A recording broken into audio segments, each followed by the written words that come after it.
Et bonjour, bonjour, comment ça va bien sur vos planètes Malia respectives? Aujourd'hui, c'est la dernière. Après, on remballe tout, il y en a marre, ça suffit, Malia, trop c'est trop. Non, pas du tout. Par contre, c'est vraiment la dernière. Dernière quoi? Dernière vidéo de notre série Lecture et découverte des règles. Puisque nous allons attaquer avec les éléments particuliers. Dernier gros chapitre du bouquin, c'est-à-dire la page 64 sur 70, ce qui fait que pour aller à la page 80, restera les 10 dernières pages qui vont nous mettre la tête à l'envers avec toutes les iconographies possibles et imaginées dans le jeu. C'est un dernier morceau, donc je pense plutôt soft, parce que si je regarde là, on va en apprendre un peu plus sur des éléments tels que différentes cartes. Ça peut être assez sympa. Ça veut dire que nous basculons sur le plateau joueur. Ah, ça y est, le soleil apparaît de nouveau. À chaque fois, je me fais piéger. C'est quand même dingue ça. Voilà, là on va être bien. Donc, on a dit page 64. On va aller la chercher, cette page 64. Ok, élément particulier. Et on va commencer avec les cartes sorts. Qu'est-ce que j'ai fait des... Ah oui, elles sont là. Les cartes sorts, c'est vrai que jusqu'à présent, que ce soit pendant les combats ou en mode infiltration, à aucun moment on a parlé des sorts.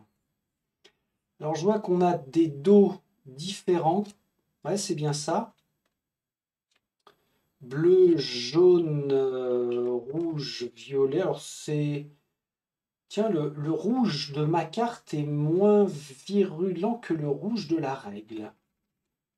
On s'en fout un peu? Oui, oui, oui, je suis entièrement d'accord. Donc ça va être les sorts d'attaque.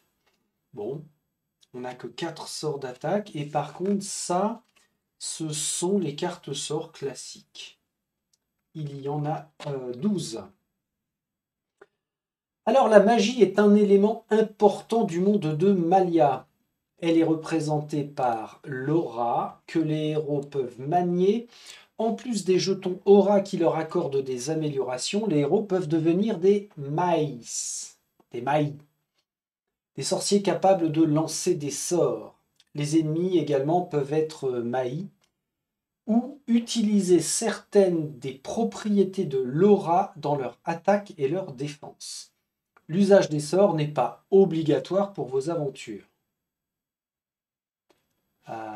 Ouais, c'est marrant qu'il précise ça. L'usage des sorts n'est pas obligatoire pour vos aventures. Oui, alors par contre, pourquoi s'en passer finalement? Présentation.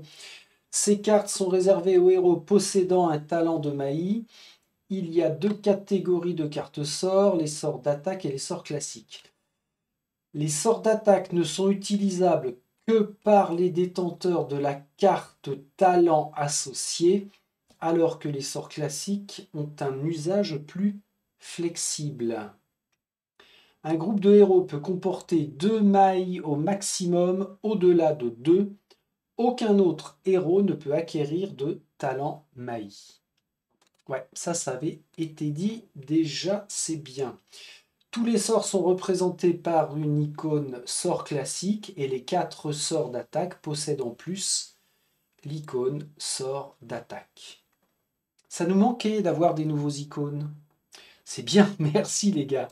Certaines consignes ne concernent que les 4 sorts d'attaque. Ok, donc il va falloir faire attention à l'éventuelle distinction à faire. Ok. Alors, lorsque vous rencontrez ces icônes dans les livres ou sur les talents, prenez garde à quelle icône est représentée, car cela peut concerner toutes les cartes sorts ou seulement certaines. Là, on a à la fois du sort clair. Ah bah, toutes les cartes d'attaque sont à la fois icône classique et sort d'attaque. Bon, là, on sait que ce ne sont que les sorts classiques, mais ça va surtout être dans les livrets ou sur les talents. Alors, le lien justement avec les cartes talents. Il y a 9 cartes talents de Maï que je vais retrouver là. Pour mémoire, hein, on a différents groupes de cartes talents, guerriers, rôdeurs, je ne sais plus, je ne sais plus. Et puis, on a un paquet dédié pour les lanceurs de sorts. 2, 4, 6, 8 et un 9, yes. 4 représente la spécialisation dans une école de sorts. C'est la première qui est prise. Un Maï ne peut en maîtriser qu'une. Les 5 et 5 qui représentent une amélioration de la maîtrise de l'école choisie. Les talents de Maï de niveau 1 sont associés à une carte sort d'attaque. Ah oui, ok. 2 icônes, c'est de l'amélioration. Une icône, carte de sort de base. Dans les 4 sorts de base, ah bah oui, mais c'est cette fâcheuse habitude de ne pas nommer les cartes, parce que moi j'allais dire, on a quoi? On a du feu, de l'air, de l'eau? Non, pas du tout, on a des icônes et des icônes. Ok. Le niveau d'un Maï dépend du nombre de cartes talents qu'il possède. Exemple. Un héros qui possède une carte école et 2 améliorations est un Maï de niveau 3. Alors, on voit qu'elles sont dans un sens ou dans l'autre. On va nous expliquer tout ça. Donc, le niveau est lié au nombre de cartes que nous possédons. Mais si dans le groupe, on a 2 lanceurs de sorts, on pourrait avoir niveau 2, niveau 2, niveau 3, niveau 4, niveau 5. Ah oui, ok, si en se répartissant les cartes par rapport au niveau, on pourrait monter niveau 5 et un autre niveau 6. Si on a suffisamment de quoi progresser dans la campagne. Alors, les talents de Maï. Ok, j'ai. Ah, c'est là que ça se passe. Ça, c'est l'école du corps. L'école, bon, le corps avec le cœur, cœur-corps, c'est facile à se rappeler. Les éléments, il y en a de partout, c'est facile à se rappeler. L'école du temps, sablier, excellent. École de l'esprit, c'est pas vraiment un cerveau, mais par défaut, c'est le dernier qui reste. Bien, corps, élément, temps, esprit. Les sorts classiques sont aussi associés à ces différentes écoles de magie. Il sera plus facile pour le héros de manipuler un sort de la même école de magie que celle qu'il maîtrise déjà. En plus de son sort d'attaque, un héros pourra manier plusieurs sorts classiques. Moi, je veux l'école du temps. Ah d'accord, ça c'est pas le temps. Voilà, donc pour être un peu plus boosté et que ce soit plus facile, on a une carte de niveau 1 en sort classique. Je fais ma petite tambouille, hein. Voilà, qu'on comprenne bien la répartition. Ok, et ensuite, là, sur les améliorations de sort niveau 2, on n'a plus la notion d'école. Bien, bien, bien, bien. Je verrais bien... Alors, j'allais dire, je verrais bien un magicien avec... Enfin, un lanceur de sorts avec le temps et les éléments, par exemple. Mais je suis pas un adepte du jeu. Ah oui, puis on en a d'autres là. Qu'est-ce que j'ai glandé là? Attendez, je suis en train de confondre. Ça, ce sont des cartes de sorts classiques. Et les petites cartes, ce sont des talents. Attention. Oui. Donc, on calcule le niveau à partir des cartes de talent, pas à partir des cartes sorts. Rien à voir. Par contre, dans les cartes sorts classiques, c'est là où on va se rajouter la notion d'école. Le cœur. Là, on a aussi... Bah, c'est bleu, hein, en même temps. Friedrich, sois pas con non plus. Voilà comment c'est réparti. Donc, si je comprends bien, au mieux, on pourra avoir par école 4 sorts différents. Qu'est-ce que ça nous propose? On peut avoir une vision, un retour temporel de la célérité ou flétrissure. Alors, enfin, on a du texte sur nos cartes. Ah, pas celle-là, pour Dieu de bon Dieu. Ok. Alors, vision, c'est quoi? En infiltration, placez cette carte à côté du paquet carte action pour indiquer son activation. Donc, on a tout notre paquet carte action par rapport aux réactions des placements ennemis. On la met comme ça. La prochaine carte action au-dessus du paquet est toujours visible. Ah bah oui, c'est une vision. Donc on saura, ah, c'est vachement bien. Dès que l'infiltration cesse, reprenez cette carte. Ah bien. Ah, j'en fais une autre, pas plus. Retour temporel, célérité ou flétrissure? Célérité. Lancez ce sort une seule fois par tour. Par tour. C'est pas mal. Un héros du groupe à portée de 3 gagne 3 de déplacement, déplacement plus 3, jusqu'à la fin de son prochain tour. Ce héros, donc celui qui se déplace, place un cube de sa donc un cube héros de sa couleur sur cette carte. Il ne perd pas son déplacement s'il est adjacent à un ennemi pendant que l'effet est en cours. Ouais, ok. C'est quand on applique la règle d'engagement en étant adjacent à un ennemi. Et le héros défausse le cube à la fin de son tour. Ok, bon, je vais pas toutes les faire. Non, c'est tentant, mais arrête-toi là. En tout cas, il peut y avoir des combinaisons de sorts pour du boost relativement sympa. Alors, acquérir une carte sort d'école. Lorsqu'un héros s'équipe d'une nouvelle carte talent en suivant la règle d'une nouvelle carte talent, s'il choisit une carte de maille d'école avec une seule icône, il pioche la carte sort d'attaque qui y est associée. La première carte talent de Maï doit être l'une des 4 cartes école. Yes.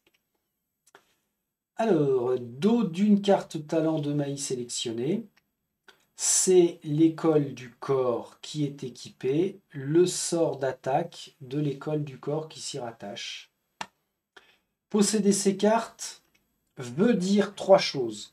Le héros possède désormais l'aptitude de cette école de magie. Elle peut lui être utile pendant des tests de compétences en plus de l'effet du talent. En 2, le héros maîtrise le sort d'attaque de cette école qu'il place à côté de son plateau face visible. Là, prenez la carte sort 04 avec cette carte talent.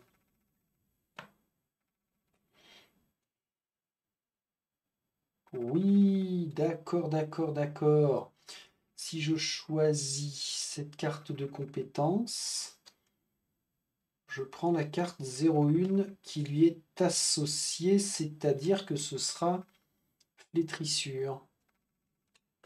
Ok, si je prends l'école des éléments, ce sera la carte 3, le dard de feu. Ouh, ça devient chaud patate, ça c'est le cas de le dire, le dard de feu.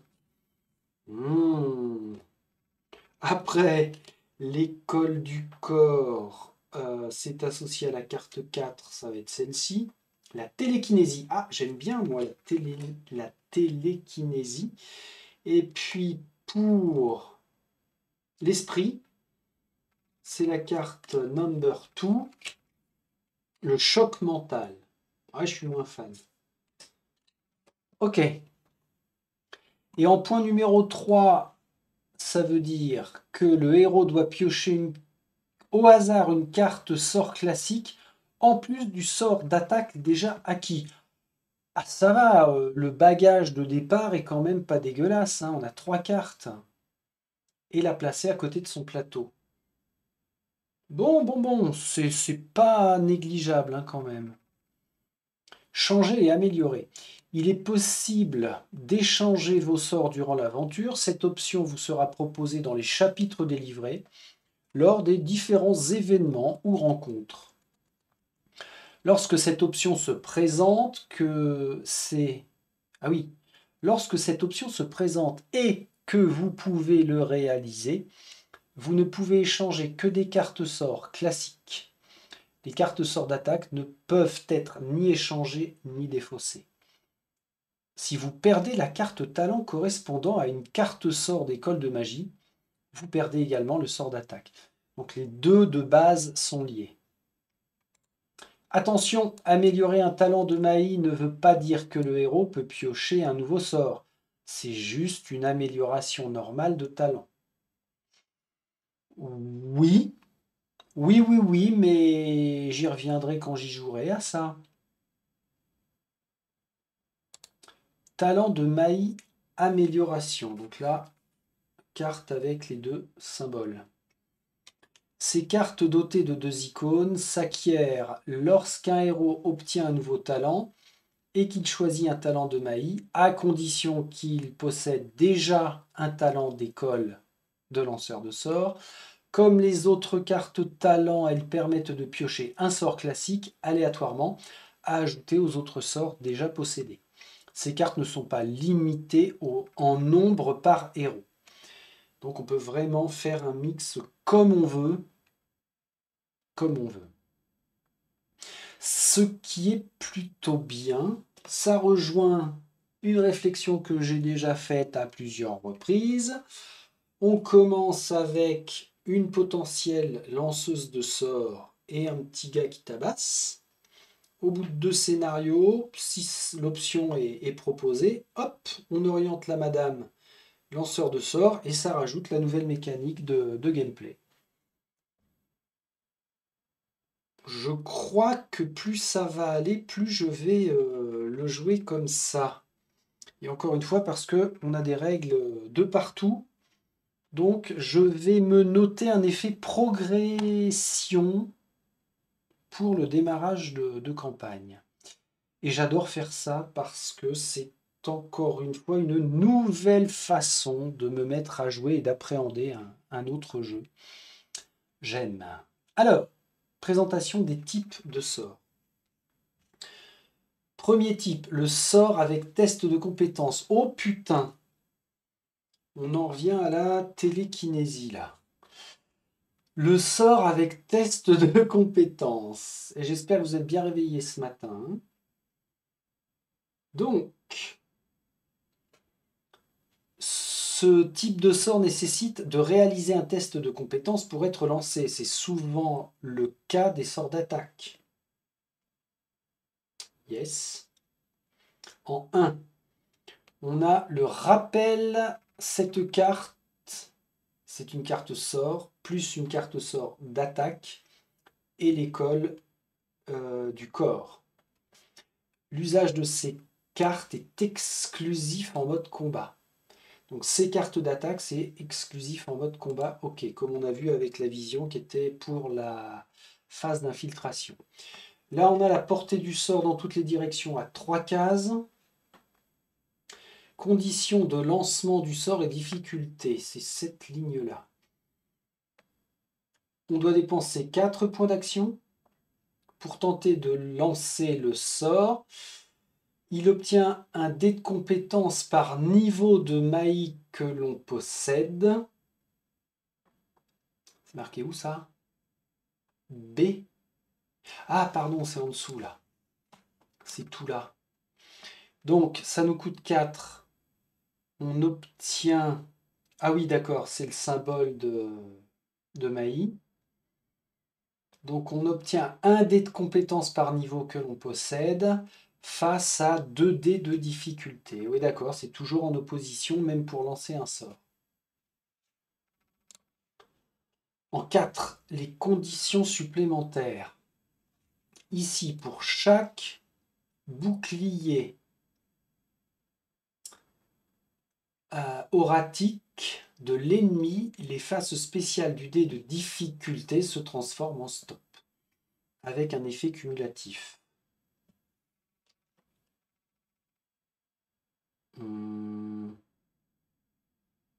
What? Pour chaque bouclier auratique. Ouais. Où c'est que je les prends, mes boucliers auratiques? J'ai zappé un truc là. Ce symbole-là, on le chope. Va falloir le choper à un moment ou à un autre. Hein. De toute façon, il faudra que j'y revienne sérieusement là-dessus. Ok. Avance, mon gars, te bloque pas là-dessus. Ensuite, on en arrive aux effets réussites. Donc ça va, hein, la lecture, c'est on part du haut et on y va. Effet de réussite, donc sur fond vert, c'est logique. Ici, chaque paire de réussite permet d'attirer ou de repousser l'ennemi d'une case. On est au milieu sur la case blanche et chaque paire de réussite, hop, on recule ou on avance on attire l'ennemi. Et alors là, chaque réussite inflige un dégât. Ok. Bien. Et en dessous, on a l'effet des stops. Ici, pour chaque stop, le héros doit dépenser immédiatement un point d'action. Ah ouais, non seulement le sort ne passe pas, mais en plus, on va s'épuiser. Lancement d'un sort de ce type. Donc, quand ils disent de ce type, c'est-à-dire avec le test de compétence. À la différence d'un test de compétence classique, le coût est d'une part évolutif et d'autre part, il conditionne l'échec du lancement. En effet, le coût est dépensé au fur et à mesure du test alors que le résultat n'est appliqué qu'à la fin, uniquement si le test n'a pas échoué. Alors, le test échoue si le héros ne peut pas s'acquitter d'un coût en point d'action ou jeton aura. Le test est réussi si le héros s'acquitte du coût demandé et qu'il met fin à son test. Dans ce cas, les réussites accumulées lui permettent de déclencher les effets de réussite autant de fois qu'il le souhaite. Oh putain. Oh putain. Moi qui croyais que c'était le combat qui serait le plus, je vais pas dire indigeste, mais le plus costaud à assimiler à une première lecture, et ben non, c'est encore une fois ces putains de magiciens qui nous emmerdent. Quand c'est pas les elfes, de toute façon, c'est les magiciens. Puis alors, quand on a un elfe mago, alors là, oui, bah oui. Bon, je comprends qu'ils aient casé ça en fin de règle. J'ai lu des trucs et mon cerveau ne les a pas du tout compris. Si, peut-être une ou deux phrases, mais c'est tout. Mais c'est pas grave. On sait, là, c'est certain, la gestion des sorts, ça va être pas tout de suite. Hein. Le déroulement, donc, pour lancer un sort d'attaque. Le héros dépense le coup de base. Il lance les dés.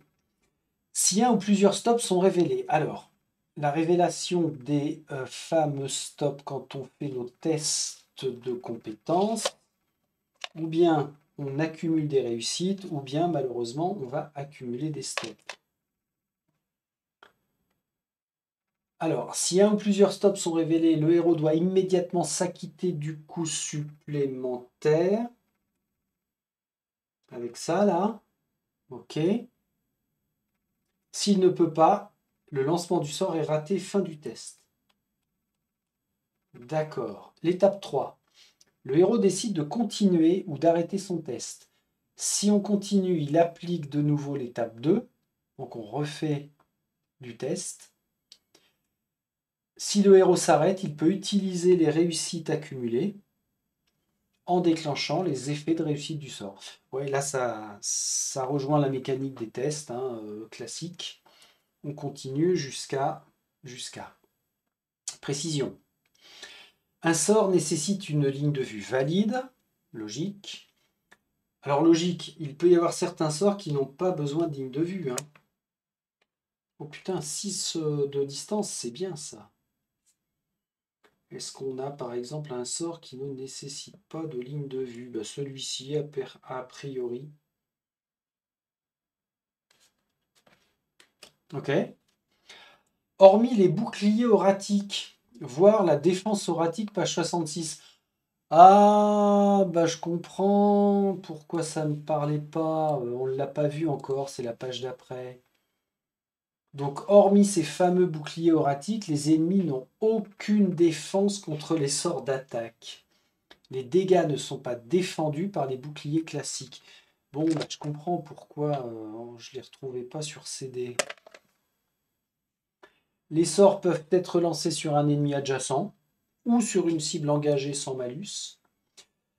Les sorts traversent les alliés, les ennemis, les obstacles gênants sans malus. Ah, ça, c'est sympa. N'étant pas une attaque de corps à corps, l'attaque ne bénéficie pas du bonus de surnombre. Non seulement c'est sympa, mais ça reste logique, donc c'est parfait. Autre exemple de sort avec test de compétence. Marionnettiste. Yes. Oh, on a une aura de soin. Ça, c'est la bienvenue. En plus, c'est logique, c'est l'école du corps. Alors, rappel et notion du mode. Cette carte sort classique qui ne peut se lancer qu'en mode infiltration. Ce n'est pas un sort d'attaque. Ok. La portée, 3 cases. Les conditions du sort en point numéro 3. Ici, le coût de base est de 1 point d'action. Donne un dé de compétence face à un dé de difficulté.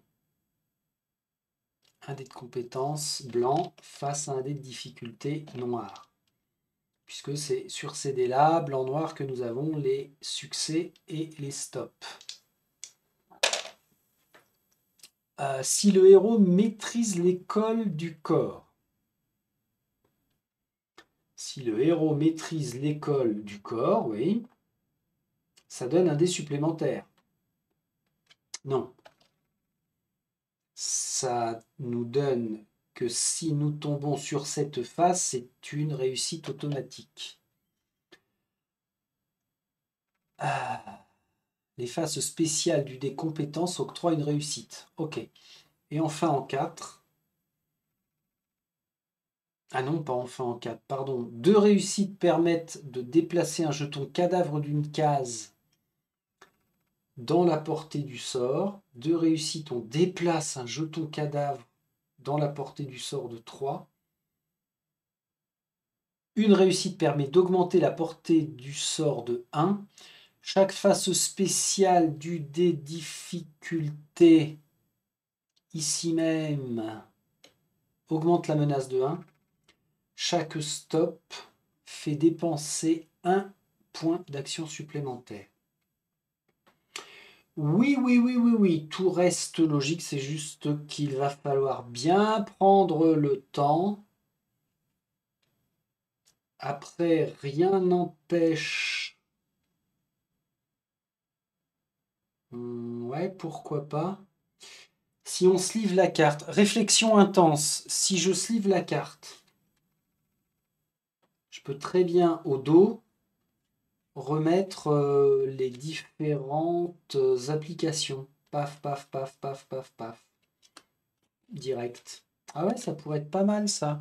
Alors si je fais ça pour les sorts, pourquoi ne pas faire ça pour les cartes actions par exemple?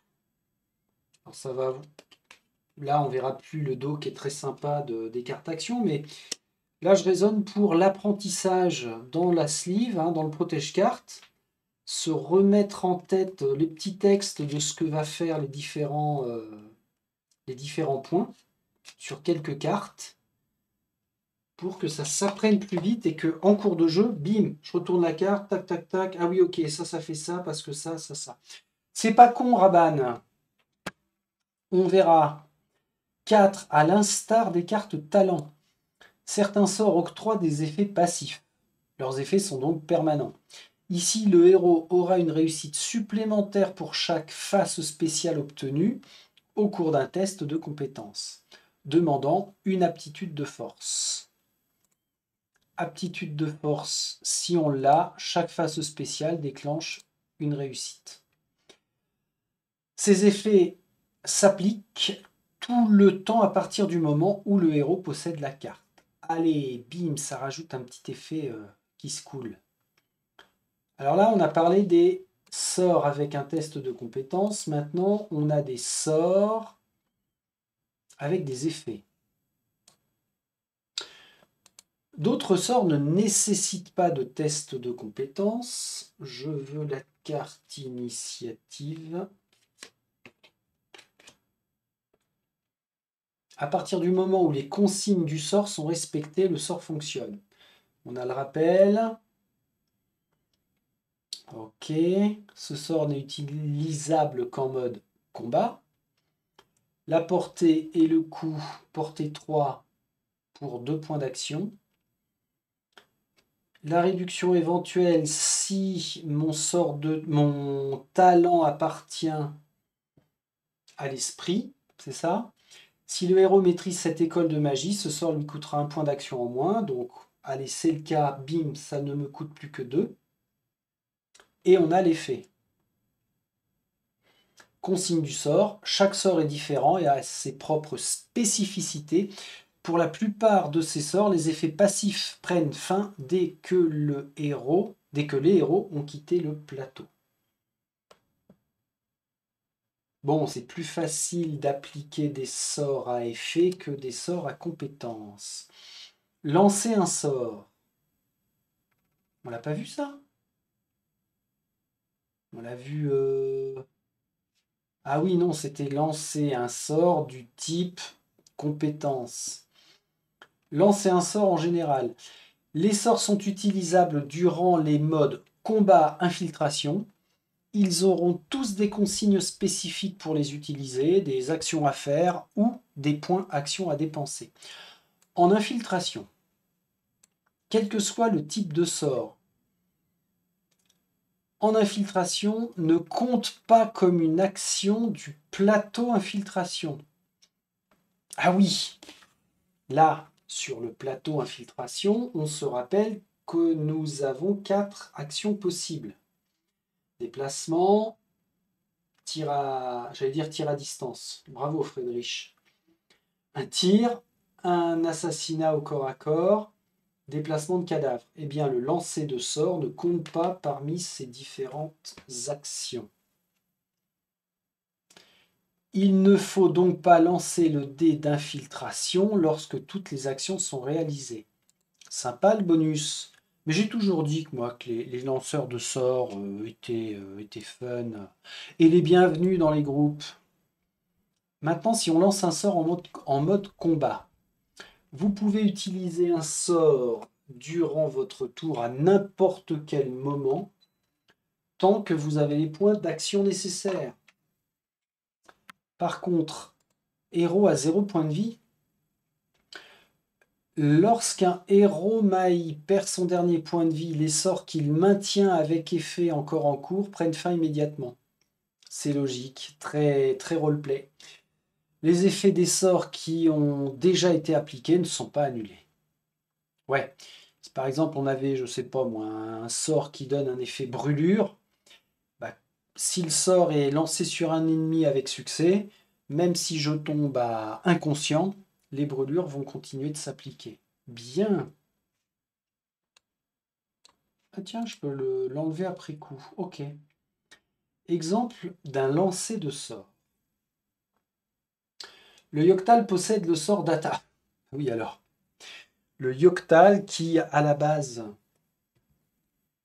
a un look de pur guerrier, éventuellement paladin, mais on est sur un look de pur guerrier, Ah bah oui, tiens, si je lui adjoins une école de magie, je le transforme en paladin.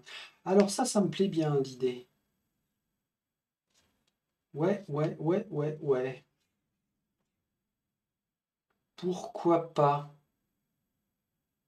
Mhm. Alors, notre Yoctal possède le sort d'attaque Flétrissure qui lui vient de sa carte talent. Il maîtrise l'école du temps.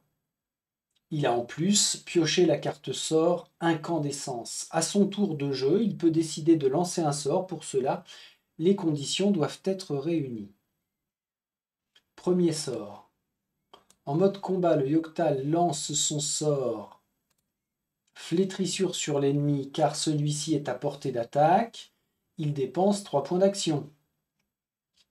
Ah oui, alors c'est en dessous que ça se passe, pardon. Le Yoctal n'a pas de bonus d'adjacence malgré la présence de l'ancienne, car cette règle ne s'applique pas avec les sorts. Donc ok, mon gars Yoctal, là il cible l'ennemi qui est là. Zone de 3 cases, ok, il dépense 3 points d'action. En 2, il lance un dé de compétence car il n'a aucune... Non, car il n'a qu'une carte talent de Maï contre 2 dés de difficulté. Ah bah oui, c'est par niveau.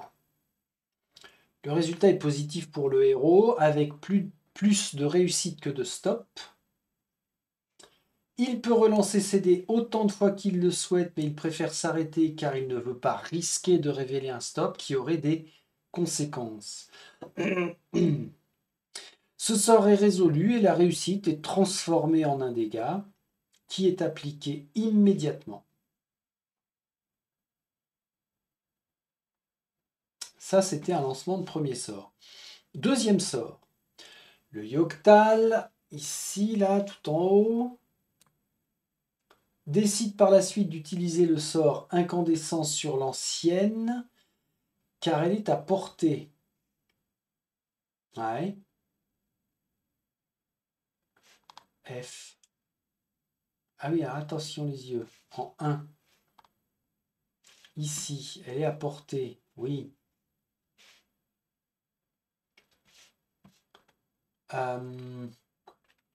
Le Yoctal dépense ses 3 points d'action restants. Il ne maîtrise pas l'école des éléments et ne bénéficie donc pas de la réduction de sort. Ok. L'ancienne possède désormais un bonus lors de ses attaques au corps à corps, et ce jusqu'à ce que le groupe sorte du plateau, comme indiqué sur le sort. Le sort s'arrête automatiquement quand le groupe sort du plateau, défaussé alors ce sort, le cube. Et on arrive à la défense auratique. Qu'est-ce que c'est que ce machin? Les boucliers auratiques des ennemis. Les boucliers auratiques des ennemis. J'ai ici. Toi tu peux, toi t'en as pas, toi t'en as pas, toi t'en as. Ah oui, hein, par rapport à votre look, c'était logique. Toi t'en as pas, toi tu vas en avoir. Bon, toi t'en as, oui, oui, oui, toi non. Nine, yes, boss, boss, boss, boss. On a un petit paquet quand même hein, qui possède un bouclier auratique. Donc les boucliers auratiques des ennemis leur confèrent une protection contre les sorts des héros. Cette protection se manifeste essentiellement par l'augmentation de la difficulté à lancer ce sort pour les héros. L'effet de la protection est indiqué sur la carte sort. L'effet est cumulatif suivant le nombre de boucliers auratiques. Ici, chaque bouclier auratique ajoute un stop lorsque une face spéciale de dés difficulté est révélée. Oui, s'il possède un bouclier auratique, une face spéciale de dés noirs lui octroie un stop. Enfin, c'est sur nous, lanceur, mais c'est l'effet. Et chaque stop fait dépenser un point d'action supplémentaire au héros. S'il ne peut pas s'en acquitter, le lancement du sort est raté. Exemple, l'ennemi contre lequel le héros lance le sort a 2 boucliers auratiques. Après avoir lancé les dés pour le sort, le héros obtient ce résultat, donc une réussite, une face spéciale et un vierge. Chaque bouclier déclenche cet effet. Il y a donc 2 stops dans le résultat car 2 boucliers auratiques dans la défense. Ah la vache, ça va être costaud. Ce sort va coûter au héros 2 points d'action supplémentaires, passant le coût de 3 à 5. Il a encore ses 6 points d'action. Il en a donc suffisamment pour lancer le sort. Donc ça, c'est la défense auratique côté ennemi. C'est lié à leur carte. Et une défense auratique côté héros. Les ennemis peuvent avoir des attaques à distance auratique représentées par cette icône. Bah tiens, logique, hein, notre petit lanceur de sorts là, il a une attaque à distance auratique. Alors faut faire gaffe au liseré fond vert, hein, surtout. Mhm.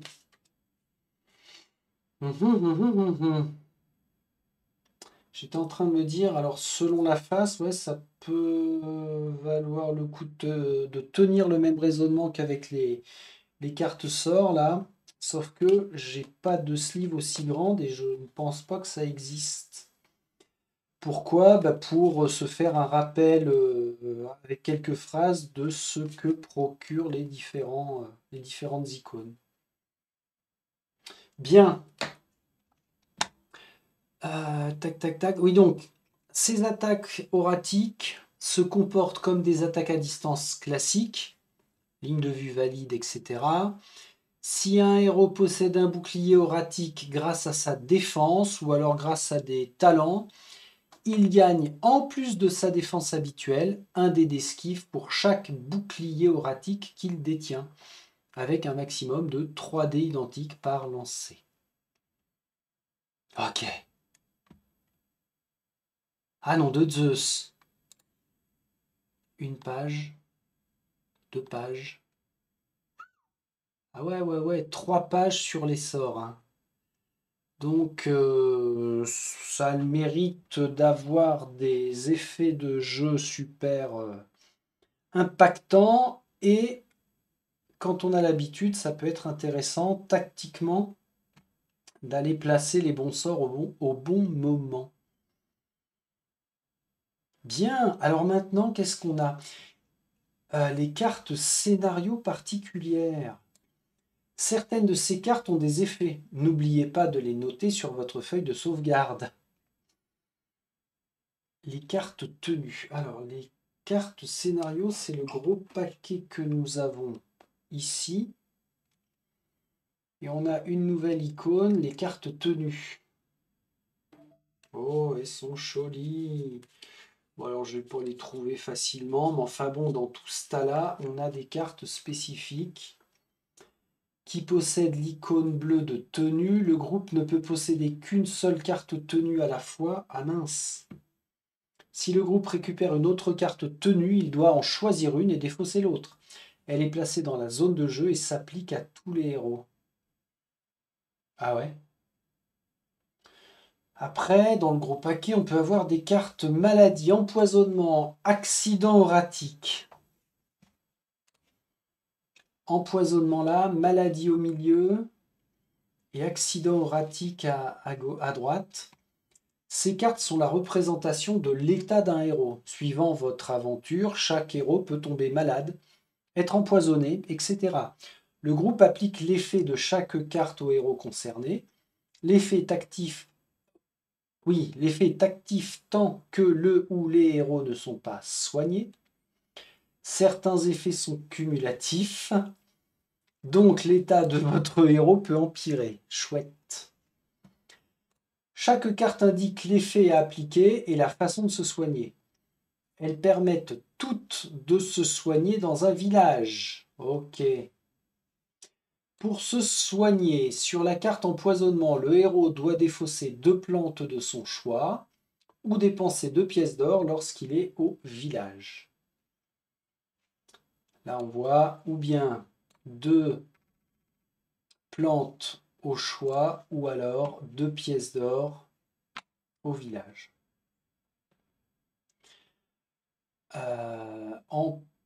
Alors ça, c'était les cartes état. Après, on peut avoir des cartes de règles, cibles, ressources rares et compte tour. Si on tombe sur une carte cible, cette carte transforme un personnage en cible, lui attribuant une règle supplémentaire de combat. À prendre en compte, souvent c'est un personnage externe au groupe qu'il vous faudra protéger. Ah oui, ok. Hum, Carte ressources rares. Cette carte permet de transformer des ressources gagnées et collectées.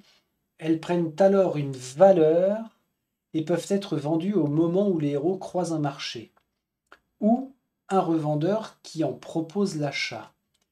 L'icône de vente au marché et on convertit par exemple, ah oui c'est pas dégueu, si c'est du bleu on vend à 5, si c'est vert à 8, à la vache, jaune à 20. Il y a de la thune à se faire, mais c'est normal, ce sont des ressources rares. Les cartes compte-tour, zut. Oh la vache. Les cartes compte-tour permettent de créer un compteur à rebours et de suivre les tours de jeu dans certaines situations. Les règles de mise en place seront expliquées à chaque fois que vous en aurez besoin. Vous y placez un cristal qui se déplacera au début de chaque nouveau tour. Dès que le cristal atteint le symbole ci-contre, donc dernier échelon, vérifiez si un effet associé est indiqué dans la zone de jeu, le plus souvent sur le livret d'exploration, et appliquez-le immédiatement. Placez toujours les 2 cartes pour avoir tous les échelons. Ah ouais, là on a des numéros de cartes différents a priori.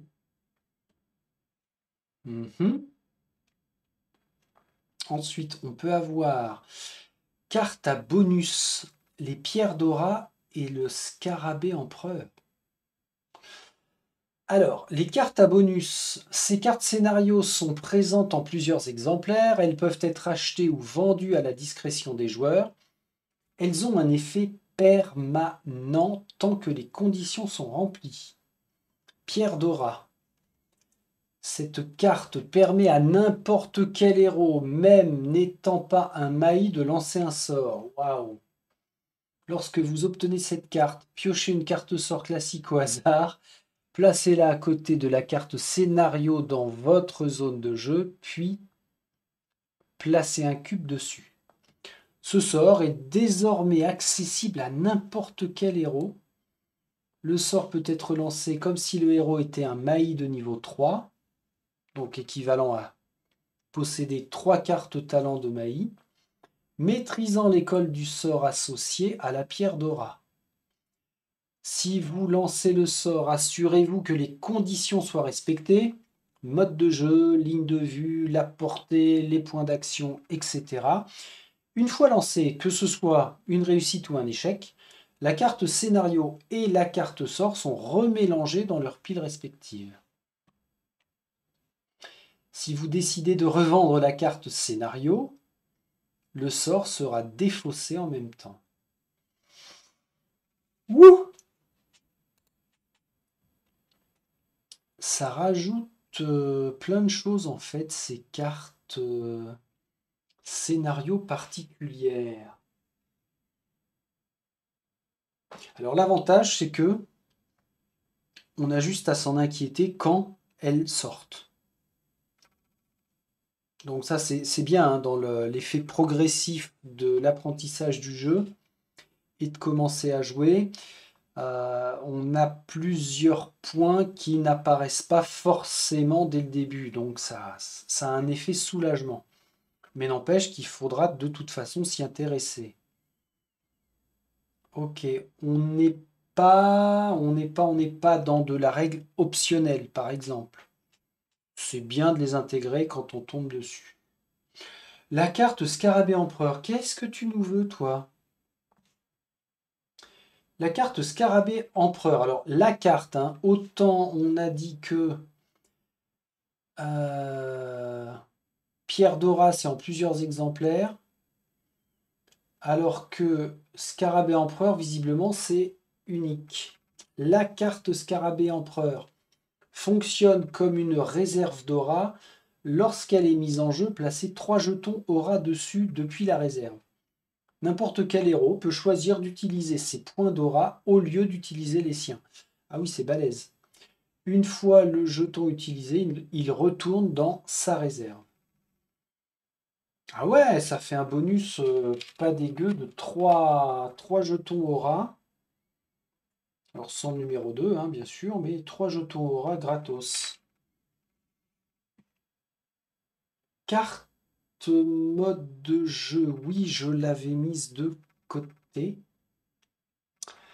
Piu, piu, piu, piu, piu, visiblement elle est petite, oui, elle est là. Carte mode de jeu. Le jeu est considéré en mode normal. La carte scénario 73, lorsqu'elle est mise en jeu suivant le choix du groupe, peut rendre le jeu plus facile ou plus difficile en changeant certaines règles. Ces règles prévalent sur les autres règles générales du jeu. On a un mode facile et un mode difficile. On peut l'utiliser en pleine partie ou la retirer de la même manière. Cependant, il est interdit de changer de mode pendant une action, pendant les modes infiltration et combat. Il est également possible de n'utiliser qu'une partie de ses effets. C'est d'une souplesse magistrale, c'est bien. De toute façon, moi le premier, c'est un peu l'application que j'en aurais fait. Mais, au moins ils le disent, c'est écrit, parce qu'on a certains joueurs qui n'ont pas forcément l'habitude, qui pourraient se dire, ah ouais, mais si on fait le mode facile, bon, il faut faire tout ça. Non, si vous faites le mode facile, par exemple, moins un jeton d'amélioration sur les cartes ennemies lors des combats. Ça, c'est bien. Moi, j'étais parti à dire les jetons d'amélioration, ça dégage complètement, hein. Alors ça, c'est en mode combat. En mode infiltration, on peut piocher une carte action en moins pour déplacer les ennemis. Ça, c'est fun. Et alors ça, je ne sais plus ce que c'est. Lorsque vous effectuez un test, les faces spéciales sont considérées comme une face réussite. Ah oui. Ah oui, d'accord. C'est du bon plus plus. Par contre, en difficile, bah, c'est l'inverse. On ajoute un jeton amélioration sur chaque carte ennemie. Non. En infiltration, toutes les faces spéciales des dés infiltration donnent les trucs muches supplémentaires. Ah oui, c'est avancer sur la piste de danger.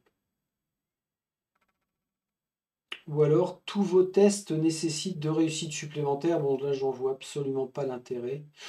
Mais bon, si vous êtes des malades mentaux, oui, oui, allez-y, allez-y, faites-vous plaisir avec le mode difficile.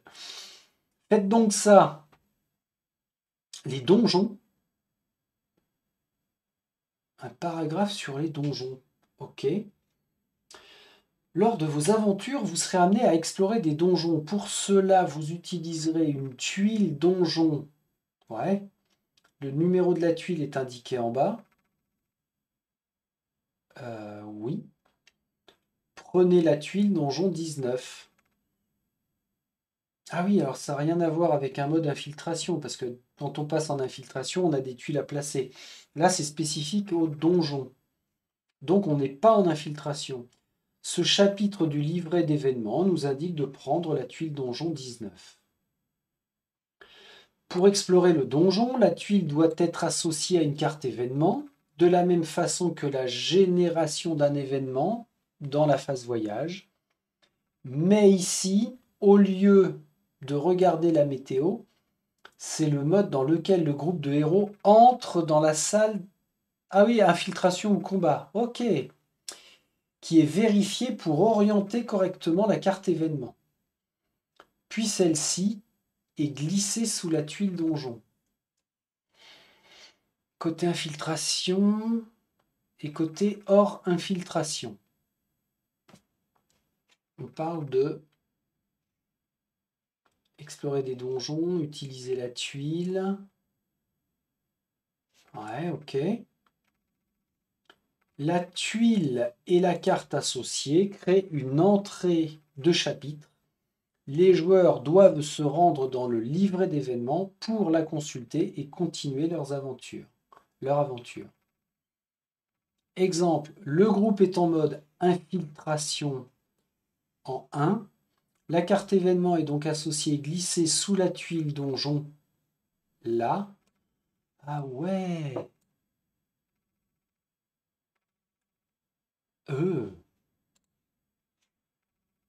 La référence créée est le chapitre où les héros doivent se rendre.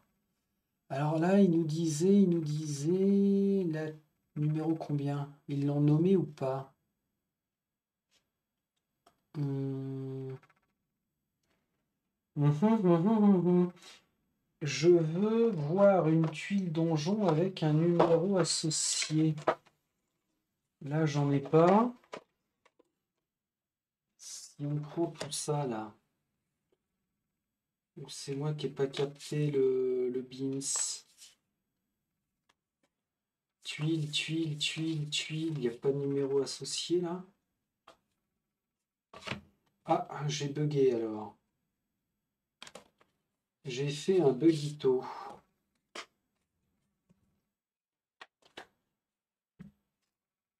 Pourtant, une tuile. Ah, elles sont là.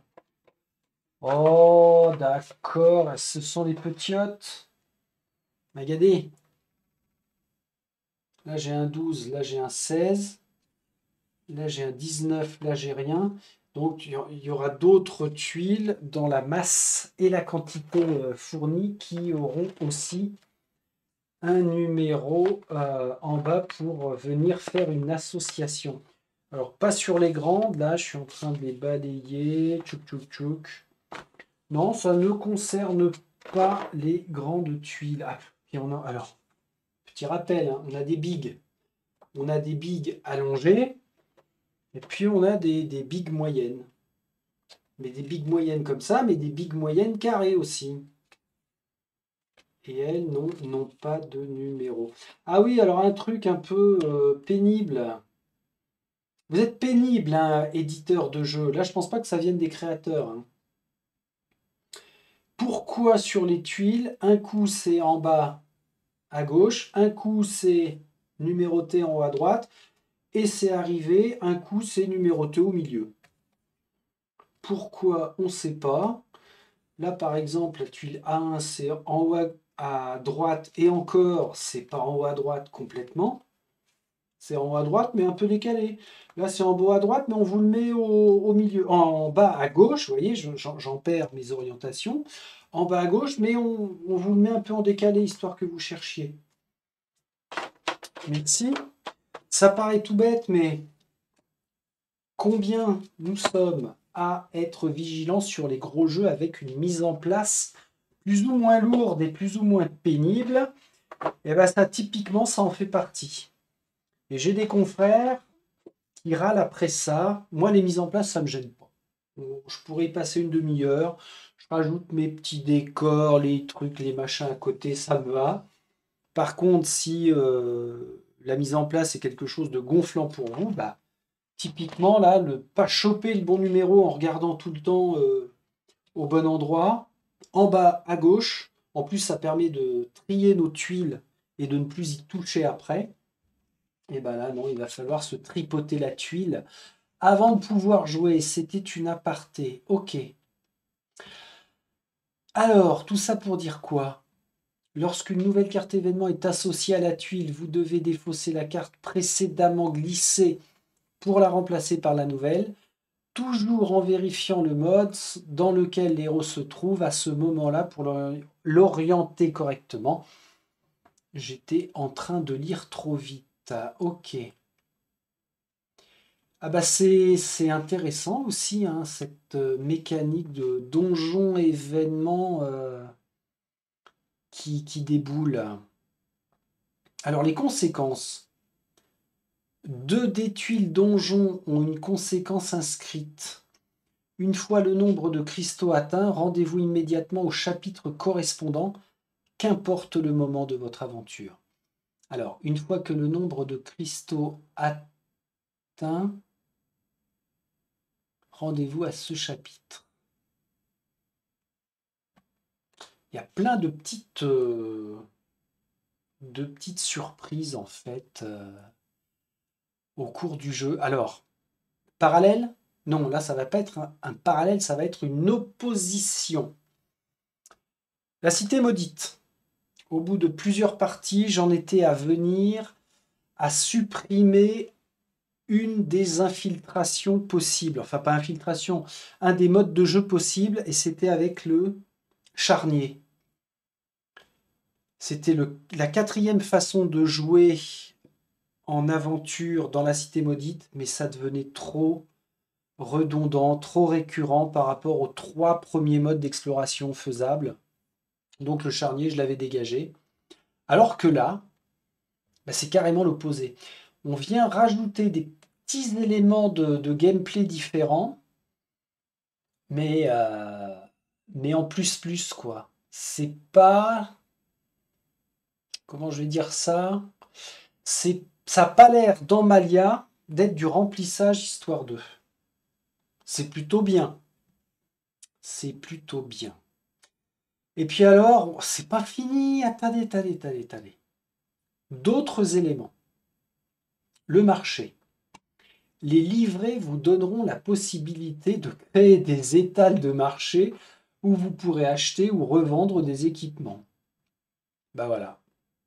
Typiquement, c'est ce que je viens de dire. On a encore un petit plus là, très connoté jeu de rôle, hein, bien sûr. Alors, les marchés, il y en a dans d'autres jeux, hein, dans d'autres dungeon crawlers, mais là, on voit que c'est un petit peu plus poussé. Alors, les indications de marché. Oui, ça, c'est l'icône pour dire vous êtes sur un marché. On a la partie achat avec l'icône ici. La bourse. Cette partie du tableau est réservée aux différents achats que vous pouvez faire. Piochez les cartes dans les piles concernées. Placez-les à la vue de tous les joueurs. Vous pouvez alors acheter ce qui vous intéresse en dépensant des pièces d'or indiquées sur la carte.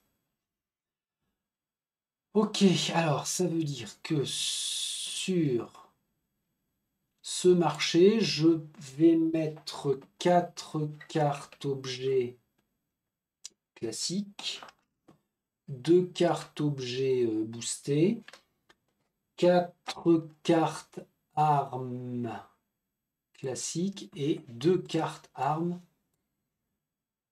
boostées. Les éléments formant l'étal sont accompagnés d'un numéro indiquant combien de cartes du même type seront représentées. Ouais, c'est bien ça. Le paquet entier de cartes armes basiques est toujours disponible face visible à la vente. Placez-les avec les autres options. Le paquet entier de cartes armes basiques, c'est bien celui-là. Ah ouais. Ça, c'est pas du basique, c'est du plus. Donc systématiquement, ouais, alors on peut acheter des griffes ou acheter des mains nues. Ben non, il n'y a pas de prix, c'est normal. Et donc, en armes basiques, systématiquement dans tous les marchés, on peut compléter 6 pièces d'or, 10 pièces d'or, 6, 8, 8. J'ai l'impression que ça tabasse quand même un peu dans les prix. Et ça, moi, ça me va. Hein. Tiens, pour une fois qu'il y a un truc qui te va, mon Friedrich. Pourquoi ça me va? Parce que l'or devient important. C'est-à-dire qu'on sait que c'est pas parce qu'on a 2 pièces d'or qu'on va aller s'acheter un pauvre truc au marché. Donc c'est cool. On a envie d'y faire attention à notre or. Et puis en dessous, on a la partie vente. Oui, c'est ça. En C, on a la partie vente. Alors, la partie vente, sans consigne contraire, les héros ont aussi la possibilité de revendre leur équipement à la moitié de leur valeur arrondie au supérieur. Un grand classique, ok. Les marchés peuvent également proposer d'autres éléments de jeu que les équipements, des ressources, par exemple. De plus, l'achat et la vente ne sont pas toujours disponibles et seulement l'une des deux options peut être accessible. Parallèle avec Nova et TAS, et c'est très bien.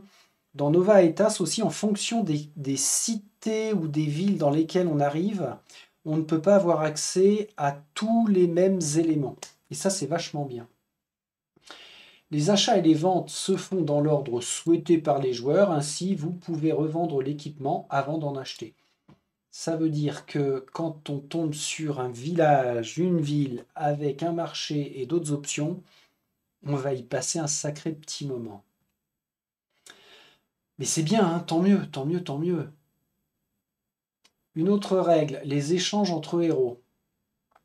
La règle générale dit: les deux héros concernés peuvent échanger autant d'éléments qu'ils le souhaitent, sans restriction quant à la nature des éléments échangés, des ressources, des cartes, etc.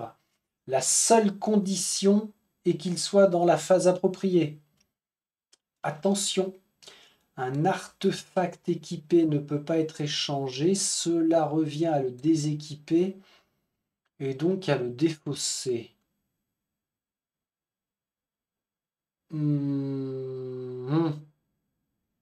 Ça pue du cul, ça. Ouais, ouais, j'ai un vague souvenir sur cette histoire d'artefacts qui sont les objets les plus puissants. À partir du moment où on en obtient un sur un héros, il est vraiment primordial. Tous les éléments tout élément qui ne peut pas être rangé dans un espace qui lui est attribué sur un plateau, que ce soit le sac à dos ou le plateau du héros, est défaussé. Ouais, pas de surplus, on ne se constitue pas une réserve. C'est ou dans le sac à dos ou sur nous. Dans tous les cas, un échange n'est pas possible lorsque l'un des héros concernés est en pleine action, une attaque, un déplacement, un test de compétence, par exemple. Hors phase d'exploration. Les héros peuvent s'échanger ressources et équipements autant qu'ils le souhaitent sans contrainte. Pendant une phase d'exploration, l'échange n'est possible qu'entre héros adjacents. Donc phase d'exploration, c'est quand on est sur le plateau, hein. Donc héros adjacent et permet dans une seule action d'échanger autant d'éléments que souhaité. Dans ce cas, le héros dont c'est le tour doit dépenser un point d'action. Donc autant anticiper avant de rentrer en exploration, mais ceci dit, une fois sur le terrain, ça reste possible et c'est tant mieux. Dans tous les cas, un échange n'est pas possible lorsque l'un des héros concernés est en pleine... Oui, je l'ai déjà lu, pardon. Pardon, le surplus. Oh putain. Le surplus militaire. En phase d'exploration, les équipements, cartes objets ou autres, acquis et en trop pour être conservés, sont posés au sol. Tiens donc, placez-les en pile sur le bord du plateau avec un cube dessus. Placez également un cube de la même couleur sur la case où l'équipement a été laissé. Cela ne coûte aucun point d'action. Un héros sur cette case pourra récupérer en dépensant un point d'action autant d'équipements qu'il le souhaite s'il a la place pour. Dès qu'il n'y a plus d'équipement ou que les héros changent de lieu, défausser les cubes et éventuel équipement restant. Waouh! S'il n'y a pas de case ou tuile, le surplus est perdu immédiatement. Ils sont pas nombreux les jeux dans lesquels on va poser des équipements à récupérer en cours d'exploration. Alors Maladoum, si, puisque c'est le cœur de son principe, et c'est vachement bien. Et puis alors, c'est pas un dungeon crawler, mais dans les demeures de l'épouvante, c'est vrai qu'on pose des cartes sur certaines cases et qu'on peut aller les récupérer. Alors, ça c'est bien, sauf que, attention, dans certains scénarios ou certaines explorations, on nous a dit qu'on pouvait avoir un timer. C'est là où il faut que les tests soient vraiment bien faits parce que il ne faut pas appâter les joueurs avec des super objets à éventuellement aller ramasser alors qu'on n'a pas le temps parce que c'est mal calculé.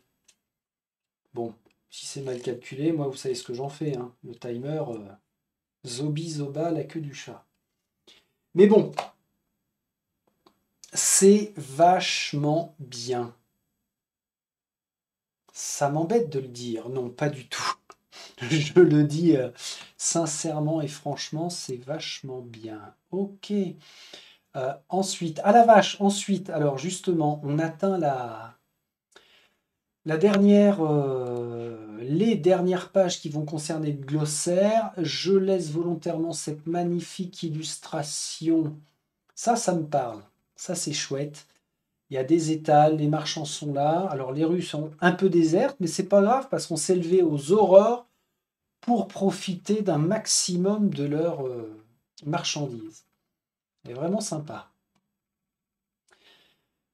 Avant de passer à la toute fin du livre de règles, il n'y a rien à jeter hein, dans ce qu'on a vu en dernier là.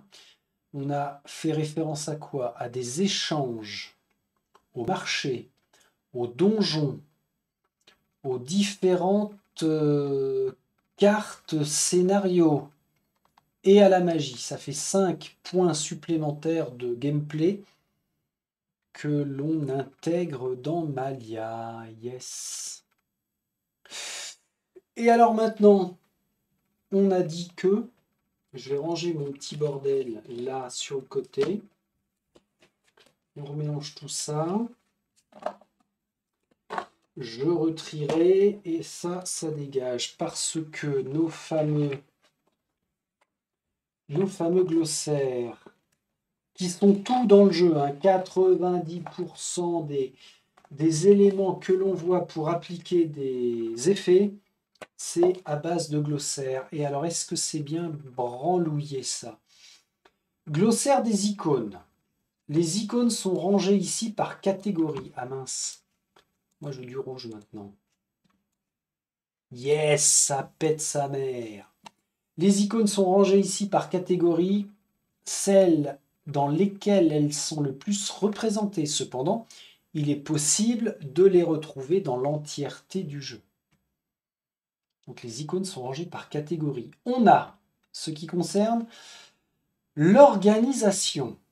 Avec le M, c'est le livret d'aventure. Élément de la version héroïque avec le H. Chapitre du livret aventure, un losange sur fond blanc. Un rectangle, c'est pour le livret des événements. Ensuite, c'est les entrées du livret des événements. Suite du chapitre juste après. Ah ouais. Ah ouais, ok. Numéro caché trouvé. Oui, c'est vrai. On a des numéros cachés aussi. Sur fond blanc, ce sont les consignes générales de jeu ou de test de compétences.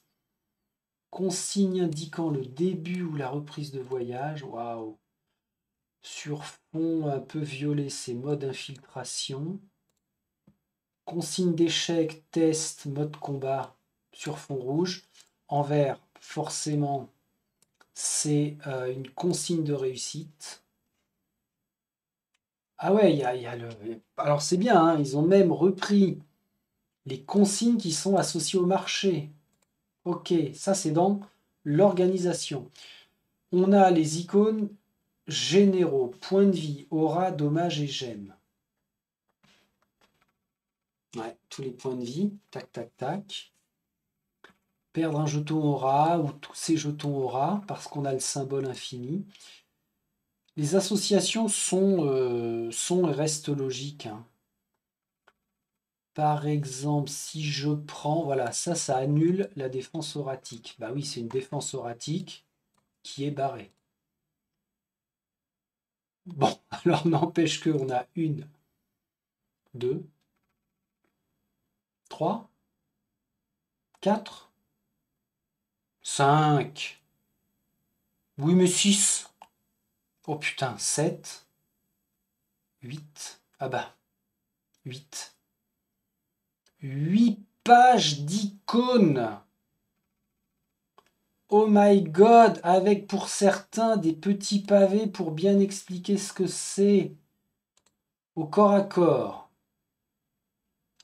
Si un autre héros est adjacent au même ennemi, le détenteur du talent obtient les bonus associés. Putain. Au corps à corps, si on a 2 héros adjacents au même ennemi, le détenteur du talent obtient les bonus associés, c'est-à-dire plus un dégât et plus un bouclier. À droite, il faut défausser 2 jetons voyage et utiliser un jeton aura pour se déplacer en cas de mauvais temps. Il faut défausser 2 jetons voyage et un jeton aura, parce qu'ils sont les uns à côté des autres, pour se déplacer en cas de mauvais temps. Ouais. Aspirine et Feralgan, pas loin du plateau. Oh putain. Mais par contre, c'est vrai que j'ai l'impression que c'est probablement plus qu'une impression.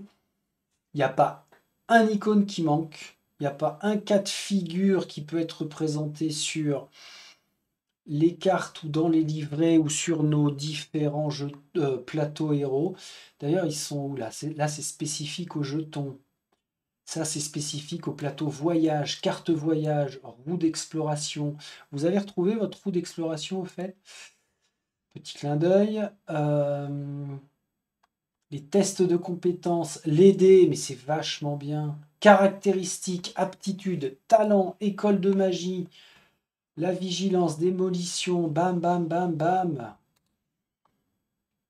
Les héros et les éléments d'amélioration. Point d'action, ouais, c'est bien, c'est bien, c'est bien. C'est bien, mais ultra touffu, hein, de toute façon.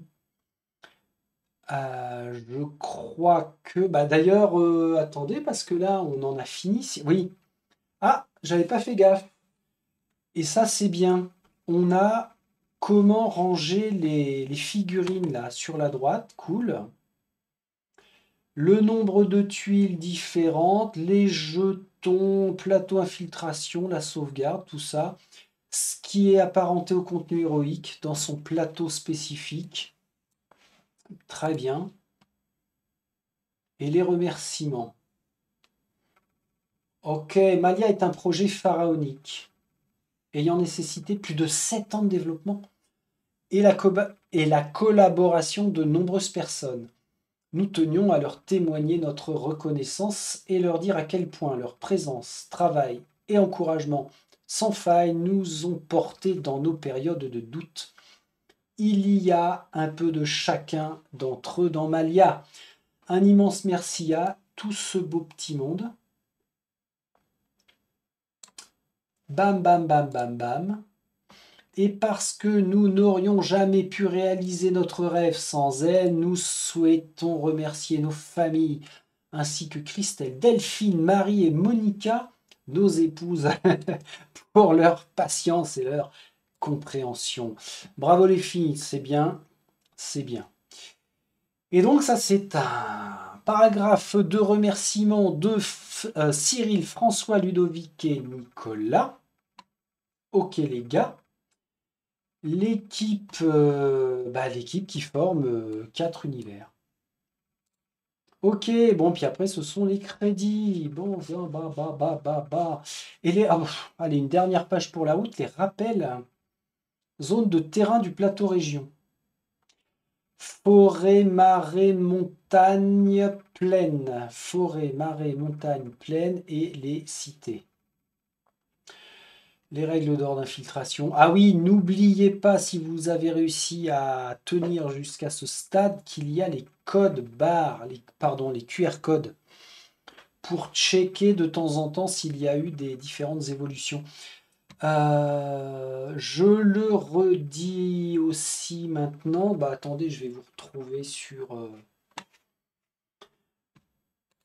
Pour la conclusion, combien de temps pour finir? 1h20 quand même, hein, c'est ça?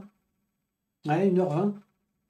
1h20 pour arriver au bout du bouquin de règles de Malia. Qu'est-ce que je voulais dire? Ah oui, je l'ai évoqué à l'avant-dernière vidéo, je crois, donc la numéro 7. Je n'arrive pas à trouver le Discord correct pour Malia. C'est un peu la chiotte hein, sur Discord pour rechercher un... D'ailleurs, je crois qu'on ne peut pas rechercher par mots-clés. On met Malia, non, il faut forcément mettre un lien d'affiliation et je ne l'ai toujours pas trouvé.